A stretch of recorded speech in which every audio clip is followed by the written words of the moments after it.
200 करोड़ का प्रोजेक्ट एक hi tech engine में आई किसी प्रॉब्लम्स की वजह से रुका पड़ा था। पूरी कंपनी का पैसा व भविष्य इस इंजन पर टिका था। देश विदेश से बड़े बड़े इंजीनियर इस इंजन पर अपना तजुर्बा आजमा चुके थे, पर कोई भी कोर प्रॉब्लम को समझ नहीं पा रहा था। तभी इस कंपनी का एक युवा सफाई कर्मचारी इंजन को ठीक करने का आत्मविश्वास दिखाता है। हर किसी की नजरें इस युवा पर टिक जाती है। वहाँ खड़े तमाम बड़े इंजीनियर इसकी बेइज्जती करने लगते हैं, खूब मजाक उड़ाया जाता है। लेकिन उसके बाद इस कर्मचारी ने जो किया, उसने हर किसी की बोलती बंद कर दी। आखिर इस सफाई कर्मचारी की असलियत क्या थी? किस मजबूरी ने इसे सफाई कर्मचारी बना दिया था? इससे पहले कि शानदार सीख और मोटिवेशन से भरे इस वीडियो को शुरू करें, आप चैनल को सब्सक्राइब कर लो ताकि जिंदगी बदल देने वाली ऐसी वीडियो आपको रोज मिलती रहे। कहानी की शुरुआत होती है बैंगलोर के रिंग रोड के नजदीक स्थित ये विशालकाय लग्जरी बिल्डिंग से, जो कि टेक जोन ऑटोमोबाइल कंपनी की है। ये इनका मेन हेडक्वार्टर है। न सिर्फ इस बिल्डिंग की भव्यता बल्कि इस कंपनी की टेक्नोलॉजी एंड सर्विसेज के चर्चों के चलते ये कंपनी आकर्षण का केंद्र बनी रहती है। देश भर के लाखों लोगों का सपना होता है कि उसे भी इस कंपनी में कोई अच्छी जॉब मिल जाए। ये कंपनी वर्तमान और भविष्य को ध्यान में रखकर टेक्नोलॉजी को विकसित करती है, जैसे हाई टेक ट्रांसपोर्ट ट्रक के इंजन, बस के इंजन, शिप इक्विपमेंट्स और कुछ ऐसी मशीनरीज तैयार करते हैं जो डिफेंस सिस्टम के लिहाज से बेहद सुरक्षित व सुविधाजनक होते हैं। हालांकि कंपनी के अंदर का माहौल कुछ अच्छा नहीं था। कंपनी की सीईओ थी प्रिया शर्मा, जिनकी उम्र लगभग 35 साल थी। उनका तरीका एकदम सख्त था। बात करने के तरीके में तंज और तिरस्कार की भावना छुपी रहती थी। ये आउटफिट से हमेशा वेल ड्रेस्ड रहती थी। बाहर के लोग उन्हें बहुत समझदार कहते थे, लेकिन उनके ऑफिस के लोग उनके बारे में अलग ही बातें करते थे। इस कंपनी का सबसे कीमती प्रोजेक्ट उनका बहुत ही नया गाइडेड इंजन पिछले 6 हफ्तों से खराब पड़ा था, और ये इंजन उनका सबसे जरूरी हिस्सा था। 3 साल की मेहनत और करीब 200 करोड़ रुपए की लागत से तैयार हुआ था ये प्रोजेक्ट। लेकिन 70 करोड़ का ये इंजन हमेशा 14 मिनट और 36 सेकंड चलता और फिर बहुत गर्म होकर बंद हो जाता था। हर बार एक ही गलती दिखती थी, हार्मोनिक डिसरप्शन डिटेक्टेड। एक बड़ी एलईडी स्क्रीन से कनेक्ट ये engine red error symbol show कर रहा था। ये इंजन एआई मॉडल पर आधारित था। इस इंजन को एक ऐसे ट्रांसपोर्ट ट्रक के लिए डिजाइन किया गया था जो बिना ड्राइवर के ही माल को बेहद सुरक्षित रूप से एक जगह से दूसरी जगह तक पहुंचाने में सक्षम होने वाला था। ये पूरा 200 करोड़ रुपए का प्रोजेक्ट था, लेकिन सारा काम इस इंजन की टेस्टिंग पर रुका पड़ा था। 3 अलग अलग टीम्स के बड़े बड़े इंजीनियर आकर हार मान चुके थे। ये इंजीनियर हार्वर्ड व स्टैनफोर्ड जैसी विश्वास लेवल यूनिवर्सिटी से पढ़े हुए थे। इंजन के डिजाइन पर बहुत नॉलेज थी इनके पास, लेकिन उनका ज्ञान भी इस इंजन के सामने कुछ काम नहीं आ रहा था। बड़ी बड़ी डिग्री वाले इस इंजन के सामने फेल हो रहे थे। वो भी असल प्रॉब्लम को समझ नहीं पा रहे थे। इधर प्रिया शर्मा की टेंशन हर दिन बढ़ती जा रही थी। अगर ये इंजन जल्दी ही ठीक ना हुआ तो कंपनी को 500 करोड़ रुपए का नुकसान हो सकता था और उनका मार्केट में दबदबा खत्म हो जाता। ये काफी बड़ा प्रोजेक्ट था जिससे कंपनी का भविष्य निर्धारित होने वाला था। इसी कंपनी में दीपक मौर्य नाम का एक सफाई कर्मचारी था, जो कि पिछले 4 सालों से इस कंपनी में कई उतार चढ़ाव देख चुका था। ये काम तो सफाई का करता था, पर इसकी नजरें, इसका दिमाग यहाँ की टेक्नोलॉजी को निहारती रहती थी। दिमाग से इतना तेज कि जिस भी काम को ध्यान से देखता ये उसे सीख लेता था। ऑफिस के सफेद फर्श से लेकर कॉन्फ्रेंस रूम के अंदर रखे हुए कांच के बर्तन तक दीपक मौर्य हर जगह जाता था। कहने को तो ये कंपनी में हर जगह दिखता था, पर फिर भी ये हर एम्प्लॉय के नजरों से ओझल ही रहता, यानी कोई भी इस पर ध्यान नहीं देता। ये जब भी कोई टेक्निकल नॉलेज बताता तो एम्प्लॉय उसका मजाक उड़ाने लगते, उसे डांट कर भगा देते। कोई भी उसे सीरियस नहीं लेता। दीपक के पास एक छोटे कॉलेज से इंजीनियरिंग की डिग्री थी। उसने ये डिग्री बड़े सपनों के साथ ली थी, लेकिन जिंदगी में हालात कुछ ऐसे बन गए जिसने उसे एक सफाई कर्मचारी बना दिया। क्योंकि उसकी माँ को फर्स्ट स्टेज कैंसर था, जिसका इलाज तो था पर वो बहुत महंगा था और हर इलाज का खर्चा इतना ज्यादा था कि अगर वो बड़ा इंजीनियर बनने का सपना देखता तो माँ का इलाज रुक जाता। उसने अपना सपना नहीं चुना बल्कि माँ का इलाज चुना, जिसके लिए पैसे जोड़ने के लिए वो कोई भी काम करने के लिए तत्पर हो गया। हालांकि इस कंपनी से अच्छी जगह कोई हो ही सकती थी जहाँ उसे कुछ न कुछ सीखने को मिलता था, इसीलिए वो कहीं और काम न करके इस कंपनी में सफाई कर्मचारी बन गया। दीपक दिन भर ऑफिस में रहता, लेकिन उस इंजन की आवाज उसे हमेशा सुनाई देती थी। रात को जब सब लोग घर चले जाते और वो कॉन्फ्रेंस रूम का सफाई करता तो वो चुपके से इंजन के ब्लूप्रिंट्स पढ़ता था। उस इंजन का दिमाग सफाई में नहीं, उसके डिजाइन में लगा रहता था। उसने देखा कि इंजन जर्मनी में छोटे यूनिट में बना था, लेकिन उसका एआई सॉफ्टवेयर अमेरिका के बड़े यूनिट्स में सेट किया गया था। एक छोटा सा यूनिट बदलने का फर्क एक बड़ी गलती पैदा कर रहा था। दीपक का जीवन बड़ा संघर्ष भरा रहा। 9 साल की उम्र में दीपक के पिता चल बसे। तब से माँ और दादाजी की देखरेख में ही दीपक पला बढ़ा। दीपक की पढ़ाई लिखाई से लेकर घर के तमाम खर्चों को दादाजी ही पूरा करते। दादाजी का एक पुराना गैराज था। दीपक पढ़ाई लिखाई में बहुत अच्छा था, तेज बुद्धि का था। वो अक्सर स्कूल से आकर अपने दादाजी के गैराज पहुंच जाता और उनके काम में हाथ बटाने लगता। दादाजी उस इलाके के सबसे पुराने और जाने माने मैकेनिक थे। उनका तजुर्बा, उनका हुनर काबिले तारीफ था। वो इंजन की आवाज सुनकर ही बता देते कि दिक्कत क्या है। वहीं दीपक भी कुछ कम नहीं था। दादाजी जैसा हुनर तो मानो उसे विरासत में मिल गया हो। दादाजी जब भी किसी गाड़ी को ठीक कर रहे होते तो वो बड़े ध्यान से देखता, वो चीज को बारीकी से समझता। दादाजी भी उसे छोटी बड़ी बारीकियां बताने लगे। दीपक की उम्र भले कम थी, पर उसकी लगन और उसका इस काम में प्यार व समर्पण देखकर दादाजी दीपक को भी मैकेनिक के काम की बारीकियां बताने लगे। दादाजी दीपक का नाजुक हाथ चल रहे इंजन पर रखते थे और कहते थे, बेटा इस धड़कन को महसूस करो। एक इंजन तुम्हारे डिग्री से कोई मतलब नहीं है, उसे सिर्फ उसके धड़कन सुनने वाले की जरूरत है। मशीन की भाषा समझो, वो तुमसे कभी झूठ नहीं बोलेगी। दादाजी ने उसे सिखाया था कि इंजन को उसकी आवाज से, उसके वाइब्रेशन यानी कंपन से और यहाँ तक कि हल्की सी बदबू से भी कैसे प्रॉब्लम की पहचान की जाती है। दादाजी ने सीख दी कि बेटा जीवन में कोई काम तब तक ही मुश्किल लगता है जब तक उसकी सही जानकारी हमारे पास नहीं होती। जब तुम पूरी लगन से सीखोगे तो दुनिया का कोई भी काम जल्दी सीख सकते हो और बार बार प्रैक्टिस मेहनत तुम्हें तुम्हारे काम में कुशल बनाएगी, तुम्हारी स्किल को निखारेगी। 16 साल की उम्र तक दीपक इतना माहिर हो गया कि वो पूरा इंजन अब आंख बंद करके बना सकता था। लेकिन फिर हालात बदल गए। दादाजी एक दिन चल बसे। उनके अंतिम संस्कार में शहर भर के मैकेनिक और इंजीनियर आए थे, लेकिन दीपक मन में वो ज्ञान और हाथों में हुनर आज भी था। उसके अंदर चीजों को जानने समझने की प्रबल इच्छा उसे इस कंपनी में ले आई थी। गुरुवार का दिन था। कंपनी की किस्मत आज तय होने वाली थी। जर्मनी से बड़े इन्वेस्टर मिस्टर स्मिथ और उनकी टीम वहां मौजूद थी। उनके पास करीब 800 करोड़ रुपए की फंडिंग थी। डॉक्टर लेखा, जो एक बहुत बड़ी इंजीनियर थी, वो भी उनके साथ थी। उनकी तेज नजर से कोई गलती छुप नहीं सकती थी। एक बड़े हॉल के अंदर प्रिया शर्मा की मौजूदगी में उस नए इंजन का आखिरी टेस्ट चल रहा था, जिसपे बहुत बड़ी डील टिकी हुई थी। लेकिन इंजन कुछ समय चलते ही बंद हो जाता। इंजन से निकलता धुआं सबकी चिंता का बादल बन गया। प्रिया शर्मा ने तुरंत एक इमरजेंसी मीटिंग बुलाई। हॉल में 200 एम्प्लॉइज जमा हो गए। प्रिया ने घबराहट वाली आवाज में कहा, इंजन काम नहीं कर रहा है, अब हम खर्चे कम करेंगे। वो लोग जिनकी जरूरत नहीं है उन्हें तुरंत कंपनी से निष्कासित कर दिया जाएगा। दूर खड़ा दीपक बहुत देर से ये सब देख रहा था।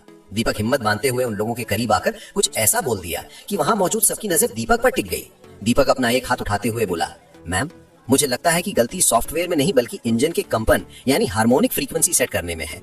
200 लोगों के चेहरे एक साथ दीपक की तरफ मुड़ गए। मिस्टर स्मिथ और डॉक्टर लेखा भी हैरानी से आगे झुक गए। प्रिया शर्मा का गुस्सा आसमान छू रहा था। वो सबके सामने दीपक को जलील करने के लिए तंज कसते हुए बोली, ओए देखो, हमारे सफाई कर्मचारी को इंजीनियरिंग का ज्ञान हो गया। जिस मशीन को इतने बड़े इंजीनियर ठीक नहीं कर पाए वो तुम ठीक करोगे। वहां मौजूद कुछ एम्प्लॉय दीपक को तिरस्कार की नजर से देख रहे थे, तो कुछ हैरान भी थे कि इसे इतना सब कैसे पता। प्रिया शर्मा फिर से तिल मिलाते हुए बोली, अबे घुंचू, तुम्हें पता भी है ये इंजन कितने जाए? ये कोई आम गाड़ी या गैरेज में खराब पड़ा साधारण इंजन नहीं जिसे तुम ठीक कर दोगे। कोई जानकारी है तुम्हें इसके बारे में जो उठाए मुंह बोल दिया कुछ भी? दीपक एक बार फिर आत्मविश्वास के साथ बोला, अरे मैम मुझे एक चांस तो दीजिए, मैं इंजन की कोर प्रॉब्लम को समझ रहा हूँ। दीपक रिक्वेस्ट करता ही जा रहा था। वहाँ मौजूद डॉक्टर लेखा ने दीपक के चेहरे पे एक आत्मविश्वास देखा। उन्हें लगा कि शायद ये कुछ कर सकता है, इसे एक मौका मिलना चाहिए। डॉक्टर लेखा टोकते हुए स्वर में, रुकिए मिस प्रिया जी, हमें लगता है इस व्यक्ति को एक मौका देना चाहिए। हो सकता है कोई बात बन जाए, और वैसे भी हमारे पास दूसरी कोई ऑप्शन नहीं। एक से बढ़कर एक इंजीनियर अपनी कोशिश कर चुके हैं, पर किसी भी इसकी प्रॉब्लम पकड़ में नहीं आई, तो एक बार इसका भी देख लेते हैं। तभी भीड़ से भी आवाज आई, हाँ एक मौका दिया जाए। प्रिया शर्मा एक शर्त रखते हुए बोली, ठीक है दीपक, ये तुम्हारा चैलेंज है। तुम्हारे पास ठीक 2 घंटे हैं। इस 200 करोड़ के इंजन को सबके सामने ठीक कर दो। अगर तुम कामयाब हुए तो तुम्हें तुरंत सीनियर इंजीनियर बना दिया जाएगा, और अगर तुम फेल हो गए तो सिर्फ नौकरी नहीं जाएगी, तुम्हें हमेशा के लिए इस बिल्डिंग से बाहर कर दिया जाएगा, और मैं खुद तुम्हारे बारे में सबको बताऊंगी कि तुम कितने बड़े नाकामयाब आदमी हो। प्रिया मनी मन सोच रही थी कि ये सफाई कर्मी क्या ही जानता होगा, उल्टा और खराब कर देगा। चलो अच्छा है, अगर इंजन में कोई खराबी आई तो मैं सारा इल्जाम उन तमाम लोगों पर लगाऊंगी जो भी इसे बढ़ावा दे रहे हैं, इसका सपोर्ट कर रहे हैं। दीपक के चेहरे पे कोई डर नहीं था। प्रिया इस सफाई कर्मी से चिड़ी हुई थी, और प्रिया को दुनिया के सामने इसका मजाक बनाने का एक मौका मिल गया। प्रिया ने तुरंत अपनी टीम को बोला, इस पूरे चैलेंज को सोशल मीडिया पर लाइव दिखाया जाए। वो चाहती थी कि पूरी दुनिया देखे कि जब एक गरीब आदमी अपनी छोटी औकात से बड़ी चीज को छूने की कोशिश करता है तो क्या होता है। दीपक के दिमाग में सिर्फ दादाजी की आवाज गूंज रही थी। दीपक इंजन को शुरू करने को कहता है, इंजन शुरू किया जाता है। दीपक शांत खड़ा होकर बड़े ध्यान से इंजन की आवाज को सुन रहा था। हर किसी की नजरें जिज्ञासा पूर्वक दीपक को निहार रही थी कि आखिर ये क्या करेगा। डॉक्टर लेखा दीपक के पास आई। उन्होंने धीरे से पूछा, जवान आदमी, क्या तुम सच में ये करना चाहते हो? तुम्हारा पूरा फ्यूचर दांव पर है। दीपक ने उन्हें देखकर जवाब दिया, मैम मैं अपनी पूरी जिंदगी इंजन की आवाज को सुनता और महसूस करता आया हूँ। ये इंजन हमें बता रहा है कि इसको क्या मुश्किल है, हम ही सही से सुन नहीं पा रहे हैं। डॉक्टर लेखा ने सर हिलाया। उनके चेहरे पर अब एक शांति थी। ऐसा लगा कि शायद बात बन सकती है। ये वो कर सकता है जो कोई नहीं कर पाया। दीपक इंजन की तरफ बढ़ा। उसने अपने हाथ उसके लोहे की बॉडी पर रखे। उसने आंखें बंद कर लीं। पहले 30 सेकंड सबको लगा कि वो नाटक कर रहा है। कुछ इंजीनियर्स हंस भी रहे थे, लेकिन डॉक्टर लेखा ने देखा कि दीपक के चेहरे के रंग बदल रहे हैं। वो इंजन की धड़कन सुन रहा था। ये खुद से ही लड़ रहा है। तभी दीपक गंभीर स्वर में बोला, एआई सिस्टम ठीक है, लेकिन वो ऐसी मैकेनिकल प्रॉब्लम्स को ठीक करने की कोशिश कर रहा है जो है ही नहीं। उसने मिस्टर स्मिथ की ओर देखते हुए जिज्ञासा भरे स्वर में पूछा, सर ये इंजन जर्मनी में छोटे यूनिट्स पर बना था क्या? मिस्टर शुमिट ने चुपचाप सर हिलाया और धीमे स्वर में कहा, हाँ, लेकिन एआई को अमेरिका में सेट किया गया है। इस पर दीपक तुरंत बोला, वही तो पहला प्रॉब्लम है। जर्मनी और अमेरिका के यूनिट्स में बहुत छोटा फर्क है। एआई सॉफ्टवेयर एक अलग धड़कन की उम्मीद कर रहा है, लेकिन इंजन के पार्ट्स उसकी बात नहीं मान पा रहे हैं। ये ऐसा है जैसे एक गाना हो जहाँ हर स्वर थोड़ा सा अलग धुन पर निकल रहा हो। इंजन पुनः बंद हो गया। दीपक ने बोला, इंजन को दोबारा शुरू करो और इस बार स्पीड को धीरे धीरे बढ़ाना। इंजन की हर बढ़ती स्पीड और आवाज से दीपक मौर्य प्रॉब्लम को और बारीकी से समझ चुके थे। दीपक ऊंचे स्वर में बोला, 2800 आरपीएम पर सुनिए, वहाँ कंपन में गलती है। इंजन के पार्ट्स ठीक हैं, लेकिन एआई सेंसर्स गलत कंपन रीड कर रहे हैं। आपके इंजीनियर्स कंप्यूटर की गलती ढूंढ रहे थे, जबकि प्रॉब्लम इंजन की धुन की है। इतना कहते हुए दीपक टेबल की ओर बढ़ा, जिस पर इंजन डिजाइन के हर पार्ट्स को कैसे सेट किया गया है इनसे संबंधित पेपर्स पड़े हुए थे। दीपक पहले भी इन पेपर्स को देख चुका था, पर अब वो प्रॉब्लम को समझने और समझाने के नजरिए से उन पेपर्स का गौर से निरीक्षण करने लगा। दीपक को फॉल्ट समझ आ चुका था। दीपक पूरे आत्मविश्वास से उन पेपर्स को उठाकर आगे बढ़ा और कहा, जर्मनी में छोटे हिस्सों की बनावट बहुत ही परफेक्ट थी, लेकिन अमेरिका का एआई सिस्टम थोड़ी ढीली बनावट की उम्मीद कर रहा था। यहाँ छोटी सी गड़बड़ थी जिससे पूरा इंजन बंद हो रहा था। विशाल रस्तोगी, जो बड़ा इंजीनियर था, उसने भी जब क्रॉस चेकिंग करते हुए ये सब देखा तो उसने भी इस बात को समझा कि हाँ, चीजें तो ऐसी ही हैं। उसका चेहरा हैरानी से भर गया। उसने धीरे से माना कि दीपक सही कह रहा है। मिस्टर स्मिथ ने भी कुछ देर जांच करने के बाद सर हिलाया। ये सफाई कर्मचारी नहीं था, ये एक बहुत अच्छा इंजीनियर था। डॉक्टर लेखा ने जिज्ञासा भरे मन से दीपक से पूछा, चलिए माना कि इसकी कोर प्रॉब्लम आपने पकड़ ली, पर अब इसे ठीक कैसे करेंगे? दीपक ने हल्का मुस्कुराते हुए कहा, आप निश्चिंत रहें, इसके प्रॉब्लम का सलूशन भी है। और सबसे बड़ी बात, उसके लिए किसी महंगे सॉफ्टवेयर या बॉडी पार्ट्स को रीडिजाइन करने की आवश्यकता नहीं पड़ेगी। कोई महंगा खर्च नहीं है। दीपक की बातें सभी को अनसुलझी पहेली की तरह लग रही थी कि आखिर ये कहना क्या चाहता है। दीपक एक अलमारी के पास गया जो कई छोटे बड़े जरूरी टूल्स और मशीन बॉडी पार्ट से भरा पड़ा था। दीपक वहाँ से एक छोटी सी मेटल की डिस्क निकाल कर लाया जो हॉकी पक जितनी थी। ये सबको दिखाते हुए दीपक कहने लगा, ये एक हार्मोनिक डैम्पनर है। इंजन और एआई दोनों ठीक हैं। इन्हें सिर्फ एक दूसरे की भाषा समझाने वाले की जरूरत है। ये छोटी सी चीज कंपन के फर्क को जोड़ देगी। दोनों के बीच तालमेल व संतुलन बनाने के लिए इसका अहम रोल होगा। प्रिया शर्मा का घमंड पूरी तरह से टूट गया। वो बोल पड़ी, तुम कह रहे हो कि ये 3000 रुपए का मशीन पार्ट हमारा मिलियंस का प्रॉब्लम ठीक कर देगा? तुम्हारा दिमाग तो खराब नहीं हो गया? कुछ भी बोले जा रहे हो। दीपक ठंडे और शांत स्वर में बोला, सबसे अच्छे हल हमेशा सबसे आसान होते हैं मैम। इसके बाद दीपक इंजन के एक पार्ट्स बाहर निकालता और इस डैम्पनर को उसमें सेट करने लगा। वो इतनी बारीकी से इस कार्य को अंजाम दे रहा था कि हर कोई वहाँ उसकी कार्य कुशलता की तारीफ बांध रहा था। दीपक ने पूरी सफाई के साथ 12 मिनट में डैम्पनर इंजन में सेट कर दिया और पार्ट्स को इंजन में पुनः जोड़ दिया। उसके हाथ वही पुरानी दादाजी की सिखाई मेहनत बता रहे थे। इसके बाद दीपक कुछ सेकंड के लिए इंजन के सामने हाथ जोड़कर आंखें बंद कर मन ही मन प्रार्थना करता है, मानो वो दादाजी से आशीर्वाद मांग रहा हो। आंखें खोलते ही दीपक गंभीर व संधे हुए स्वर में बोला, इंजन टेस्ट के लिए रेडी है। घड़ी में 1 घंटा 47 मिनट ही हुए थे। उधर दीपक की ये तमाम हरकतें सोशल मीडिया पर लाइव दिखी जा रही थी। हर किसी की नजरें, फिर चाहे वो सोशल मीडिया पर या वहाँ मौजूद सभी एम्प्लॉय इंजीनियर, हर कोई जिज्ञासा भरी नजरों से उस पल को निहार रहा था कि क्या इंजन ठीक से चलेगा अब। डॉक्टर लेखा ने बोला, इंजन चालू करो। पूरे रूम में शांति थी। चाबी घूमी और जब इंजन चालू हुआ तो आवाज में फर्क साफ था। अब आवाज में एक गहरा और स्मूथ कंपन था। स्क्रीन पर हमेशा की तरह लाल और पीली लाइट्स नहीं, सिर्फ हरी लाइट्स थीं। इंजन का टेम्परेचर बिल्कुल सही था। डॉक्टर लेखा की आंखों में खुशी से चमक उठी। उन्होंने कहा, 40 साल में मैंने इतनी साफ रीडिंग कभी नहीं देखी थी। इंजन अब 97.3% अच्छे से चल रहा है। ये तो अद्भुत है, विश्वास नहीं होता। प्रिया के चेहरे का रंग उड़ गया, लेकिन वो फिर भी हार नहीं मानी। वो ऐंठते हुए कड़क शब्दों में बोली, ठीक है चल रहा है, लेकिन क्या ये ट्रक को चला सकता है? उसने नीचे खड़े बड़े ट्रक की तरफ इशारा किया। दीपक ने सिर्फ सर हिलाया और बोला, हाँ मैम। इंजन की पावर ट्रक के सिस्टम्स में चली गई। पहली बार 6 हफ्तों में वो बड़ी गाड़ी चालू हो गई। वो ट्रक पार्किंग से बाहर निकला। इंजन की पावर और एआई के जटिल कमांड सिस्टम के तालमेल पर ट्रक बेहतरीन तरीके से चल रहा था और हर रूल को फॉलो कर रहा था। वो ट्रक 37 मिनट तक चलता रहा।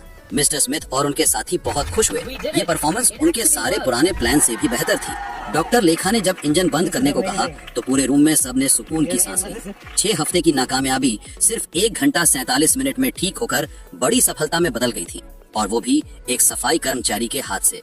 डॉक्टर लेखा आगे बढ़कर दीपक से हाथ मिलाया। तुम्हारी समझ और हल दोनों बहुत अच्छे थे। तुम्हारे दादाजी को गर्व होगा। मिस्टर स्मिथ ने तुरंत घोषणा करते हुए कहा, हम अपना इन्वेस्टमेंट 20% बढ़ा रहे हैं, लेकिन हमारी एक शर्त है। हमारी यूरोपियन इंजन टीम को मिस्टर दीपक मौर्य ही लीड करेंगे। 20% ज्यादा पैसा मतलब कंपनी के लिए बहुत बड़ा बदलाव था। डॉक्टर लेखा ने बिना देर किए दीपक को तुरंत डायग्नोस्टिक्स इंजीनियर बना दिया। उसकी तनख्वाह 3 गुना हो गई और उसे कंपनी शेयर्स भी मिले। दीपक की आंखों में कामयाबी की चमक के साथ खुशी के 2 आंसू भी थे। दीपक अब दिखने वाला सफाई कर्मचारी नहीं, वो कंपनी का सबसे जरूरी इंजीनियर बन गया। प्रिया शर्मा खिड़की के पास एकांत खड़ी थी। उसका लाइव स्ट्रीम अभी भी चल रहा था, लेकिन लोग अब उसे ही गुस्सा दिखा रहे थे। लोग रोहन की तारीफ कर रहे थे और प्रिया के घमंड पर सवाल उठा रहे थे। 2 हफ्तों के अंदर सारी चीजें बदल गई। बोर्ड ने प्रिया की लीडरशिप पर सवाल उठाए। उसके पुराने ईमेल जिसमें उसने रोहन की बेइज्जती की थी सबूत बन गए। प्रिया शर्मा को सीईओ की पोस्ट से हटाकर सिर्फ स्ट्रेटेजिक एडवाइजर बना दिया गया। उसकी तनख्वाह भी बहुत कम हो गई और उसके सारे बड़े फैसले लेने की पावर छीन ली गई। उसे एक बड़ी गलती का सामना करना पड़ा। दीपक की जिंदगी पूरी तरह बदल गई। उसको नया ऑफिस, नई कार और सबसे ज्यादा इज्जत मिला। कंपनी ने एक नया नियम बनाया कि अब हर एम्प्लॉय की बात को, चाहे वो किसी भी छोटी पोजीशन पर हो, ध्यान से देखा जाएगा। रोहन की कहानी की वजह से कंपनी का स्टॉक भी 15% बढ़ गया। 6 महीने बाद दीपक अब जर्मन इंजीनियर्स के साथ मिलकर काम कर रहा था। उसकी माँ का इलाज अब पूरा हो चुका था। उसके घर में दादाजी की तस्वीर और उसका पुराना डिप्लोमा आज भी रखा था, लेकिन अब उनके साथ नए अवार्ड्स भी थे। एक दिन प्रिया शर्मा रोहन के पास आई, एकदम सिंपल कपड़ों में। उसका पुराना अहंकार खत्म हो गया था। वो विनम्र स्वर में बोली, दीप, मुझे माफी चाहिए। मैं तुम्हारी तरह लीडर बनना सीखना चाहती हूँ। दीपक को दादाजी और माँ की सीख याद आई कि सबको एक मौका मिलना चाहिए। दीपक बोला, बहन, तुम्हें सिर्फ मशीन की धड़कन सुनना ही नहीं, लोगों की बात सुनना भी सीखना होगा। प्रिया मुस्कुरा उठी। तो दोस्तों, इस तरह हुनर, तजुर्बा और अच्छे संस्कार ने जिद और घमंड को हरा दिया। सच्चा ज्ञान बड़ी डिग्री में नहीं, दिल और दिमाग की समझ में होता है। अगर आपको ये कहानी पसंद आई तो प्लीज इस चैनल को लाइक, सब्सक्राइब करना मत भूलिएगा। आप हमारी वीडियो किस शहर से देख रहे हैं कमेंट में जरूर बताएं।